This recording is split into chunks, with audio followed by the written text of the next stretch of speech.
बिस्मिल्लाहिर्रहमानिर्रहीम अस्सलाम वालेकुम रहमतुल्लाहि व बरकातहू। जनाब आज माशाल्लाह जी 2026 की कुर्बानी ते लगन वाले माशाल्लाह दो बकरा की लाट आ चुकी ने।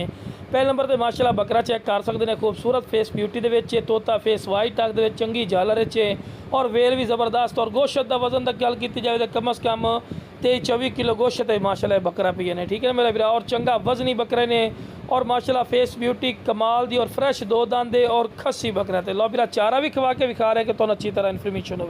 लख रुपये की ब्रीड है इंशाल्लाह फौजी गोट फार्म से 1000 रुपये मिलसी। बाकी मेरा बिरा जना तो बकरा मंडी चले जाओ तो 1,10,90,000 तो थले गल भी नहीं सुनते, लेकिन जो अपना रेट वो नहीं होना। तो लो बिरा दूसरे नंबर पर बकरा आ गए लाल मक्खी चीना चिट्टे ताल दे ने, ये भी फ्रैश दो दांदे और खस्सी बकरा।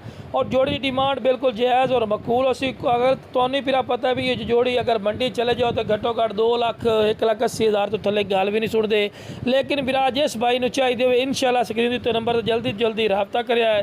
इंशाल्लाह भाई के रबते की कदर उसी और बिल्कुल जायज़ और मकबूल रेट से मिल जिवें तुसीं सोच के मुताबिक आखसो। दुंदे दे खस्सी बकरे ने। बाकी कोई मेरे को आवना चाहे लोकेशन ते लोकेशन लुडन शहर डिस्ट्रिक्ट व्याड़ी है, लुडन मेन अड्डे ते UBL बैंक और PSO पंप के सामने। इत्थे तुसीं आके भी जानवर लै सकते हैं। बाकी कार्गो की सहूलत की गल की जाए तो आल पाकिस्तान माशाल्लाह मौजूद है। ओके जनाब।